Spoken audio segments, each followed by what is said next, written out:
I'm Michael from Victoria, and I've been part of the high-res program for probably about 10 months, I think now.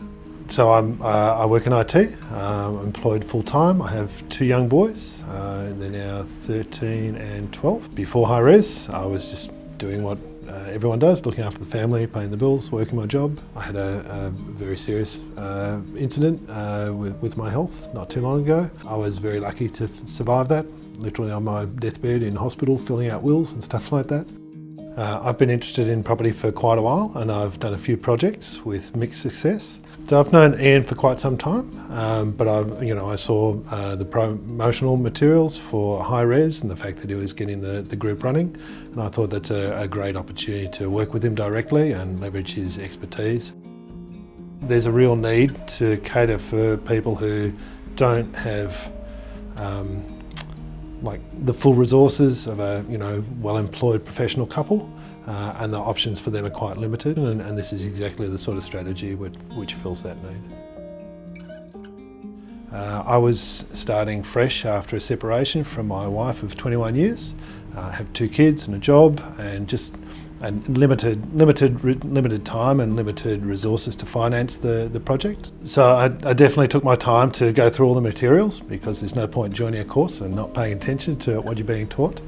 I think from my personal situation, I needed to make sure that the next project I undertook, the strategy was right and the outcome was as sure as you can make an investment.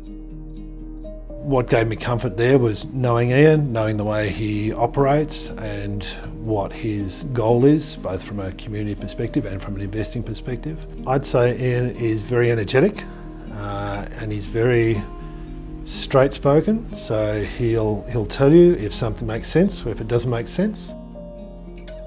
So this is a large family home in a nice suburb in Melbourne, close to public transport. We've managed to rework the interior so that it fits nine bedrooms and one large shared living space with lots of garden around it. The house was initially advertised at $800 per week. We rented it in the end for $700 per week, so that dropped our initial costs a little bit, which was great. Setup costs on this, we allowed between $40,000 and $45,000. We've come in at that budget. We're looking at very conservative numbers on which I base the feasibility, put the returns on the property at about $2,000 a week. More detailed work that I've done then indicates that we might push up closer towards $2,800 per week, which means that we're looking at a cash-on-cash return of somewhere between getting our money back within the first 12 months, or in the best scenario, maybe within the first 8 months. This is about doing it in a way which creates good, supportive, welcoming environments for the tenants in such a way that they're really safe and looked after. And if you don't provide that, then you won't be successful. So this is the first time doing this for me. So first up is to understand the process and be good at it. Second, to prove out that it works. I've learned through life that when people are prepared to put themselves out there to tell you what you need to hear, even if you're not going to enjoy it, they're actually working really hard for you, and that's something that I really value in the people I associate with.